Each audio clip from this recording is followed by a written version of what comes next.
السلام علیکم ورحمۃ اللہ وبرکاتہ۔ ایک بار پھر سپر سٹار سیریز میں آپ کا خیر مقدم ہے۔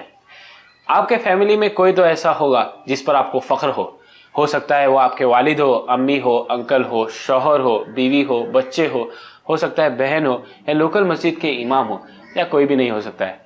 پر مدعے کی بات یہ ہے، ایک شخصیت ایسی ہے جن پر رسول صلی اللہ علیہ وسلم فخر کیا کرتے۔ نبی صلی اللہ علیہ وسلم کہا کرتے، کسی کو کوئی شخصیت کو دیکھنا ہے تو وہ میرے چچا کو دیکھے۔ میرے چچا سعد ابن ابی وقاص رضی اللہ تعالیٰ عنہ ہیں۔ آپ صلی اللہ علیہ وسلم ان سے بے حد محبت کرتے۔ آپ رضی اللہ تعالیٰ عنہ کا نام عشرۃ المبشرہ کے فہرست میں بھی آتا ہے، اور نبی صلی اللہ علیہ وسلم نے ایک سے زیادہ موقع پر انہیں جنت کی بشارت دی، بدر میں بھی، اکیلے میں بھی، اور ساتھ ہی سعد رضی اللہ تعالیٰ عنہ کو رسول صلی اللہ علیہ وسلم نے ایک بہت ہی نایاب تحفہ دیا۔ وہ تحفہ یہ تھا کہ نبی صلی اللہ علیہ وسلم نے اللہ سے دعا کی کہ وہ سعد رضی اللہ تعالیٰ عنہ کی دعا کو قبول کرے۔ جب بھی آپ رضی اللہ تعالیٰ عنہ دعا کرتے تو وہ قبول ہوتی، اس لیے ہر کوئی سعد رضی اللہ عنہ سے تھوڑا ڈرتا کہ کہیں وہ ان کے حق میں بد دعا نہ کر دے۔ ویسے تو سعد ابن ابی وقاص رضی اللہ تعالیٰ عنہ کی زندگی سے ہمیں بہت کچھ سیکھنے ملتا ہے۔ آج ہم ان کی ایک خاص خصوصیت پر غور کریں گے، اور وہ ہے پروڈکٹیوٹی۔ اگر آج ہم کسی مسلمان سے پوچھیں کہ ہمارے کمیونٹی میں کیا مسئلے ہیں تو الگ الگ جواب ملیں گے۔ کوئی کہے گا گھمنڈ، کوئی کہے گا ہماری مسجدوں میں پولیٹکس بہت، وغیرہ وغیرہ۔ لیکن اصل مسئلہ یہ سب نہیں ہے۔ اصل میں جو ایشو نظر آتا ہے وہ یہ ہے، جو لوگ اچھا کام کر سکتے ہیں وہ نیگیٹو پولیٹکس میں اپنی انرجی ضائع کر رہے ہیں، یا ایسے کام کر رہے ہیں جو انہیں نہیں کرنے چاہیے۔ دوسرے الفاظوں میں بولا جائے تو ہمارا اصل مسئلہ پروڈکٹیو ہونے کا ہے۔ سعد رضی اللہ تعالیٰ عنہ لمبی عمر تک کے حیات رہے، اور عثمان رضی اللہ تعالیٰ عنہ کی شہادت کے بعد جو فتنہ اٹھا اس وقت وہ موجود تھے۔ انہوں نے یہ طے کیا کہ وہ اپنے آپ کو اس فتنوں سے اور نیگیٹیوٹی سے دور رکھیں گے۔ ایک شخص جن کا نام الحسین بن خریجہ الاسیاگی رضی اللہ تعالیٰ عنہ آتا ہے، روایت کرتے ہیں کہ عثمان رضی اللہ تعالیٰ عنہ کی شہادت کے بعد جب فتنہ اٹھا تو میں اللہ سبحانہ تعالیٰ سے دعا کی کہ مجھے کوئی نشانی بتائے کہ میں کیا کروں۔ تو وہ کہتے ہیں، میں نے ایک خواب میں دیکھا کہ میں دنیا اور آخرت کے بیچ میں ہوں۔ وہاں مجھے فرشتوں کی ایک جماعت ملی، تو میں نے ان سے پوچھا شہداء کہاں ہیں؟ انہوں نے یہ اس لیے پوچھا کیونکہ وہ عثمان رضی اللہ تعالیٰ عنہ کو دیکھنا چاہتے تھے۔ تو فرشتوں نے جواب دیا کہ شہداء تو اور اوپر ہے۔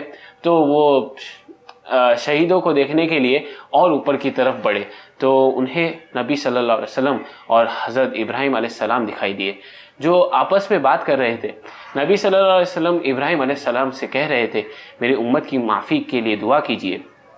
تو ابراہیم علیہ السلام کہتے ہیں، تمہیں نہیں معلوم امت نے تمہارے بعد کیا کیا؟ انہوں نے اپنے امام کو قتل کیا اور آپس میں فتنہ فساد پھیلایا۔ پھر الحسین بن خریجہ رضی اللہ تعالیٰ عنہ کے اس خواب میں ابراہیم علیہ السلام نے ایک غیر معمولی بات کی کہ کاش تمہارے امتی یہ فتنے کے وقت میرے خلیل سعد رضی اللہ تعالیٰ عنہ کے طرز عمل کو اپناتے۔ سبحان اللہ، ابراہیم علیہ السلام جو اللہ سبحانہ تعالیٰ کے خلیل، اللہ سبحانہ تعالیٰ کے دوست ہے، یہ کہہ رہے ہیں کہ سعد رضی اللہ تعالیٰ عنہ میرے خلیل، میرے دوست ہے۔ تو حضرت حسین نیند میں سے جاگ جاتے ہیں اور فوراً سعد رضی اللہ تعالیٰ عنہ کے پاس جا کر اپنا خواب سناتے ہیں، تو آپ بے حد خوش ہو جاتے ہیں۔ تو وہ کہتے ہیں، وہ کیسا بدقسمت شخص ہوگا جس کو ابراہیم علیہ السلام اپنا خلیل نہ بنائے۔ تو آخر سعد رضی اللہ تعالیٰ عنہ اس فتنے کے وقت کیا کر رہے تھے؟ انہوں نے طے کیا کہ وہ کچھ جانور خریدیں گے اور ان کی دیکھ بھال میں اپنا وقت صرف کر دیں گے اور اس فتنے سے دور رہیں گے۔ تو حسین رضی اللہ تعالیٰ نے خواب کو اس تناظر میں لیا کہ انہیں سعد رضی اللہ تعالیٰ عنہ سے مشورہ لینا چاہیے۔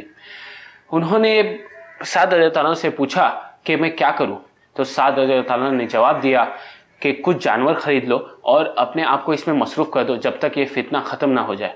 کیا اس سے ہم یہ سمجھے کہ سعد رضی اللہ تعالیٰ ان پروڈکٹیو ہو گئے؟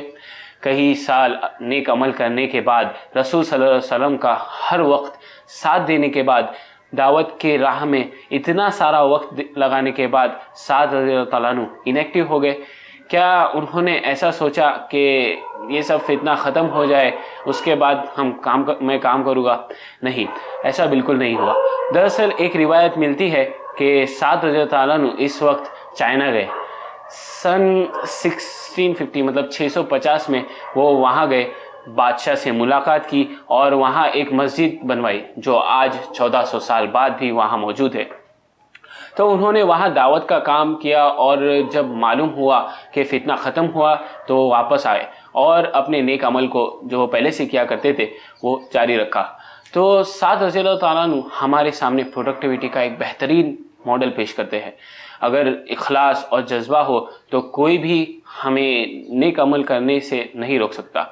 فَافْعَلُوا الْخَيْرَاتِ، نیک عمل کرتے رہو جہاں کہیں بھی ہو۔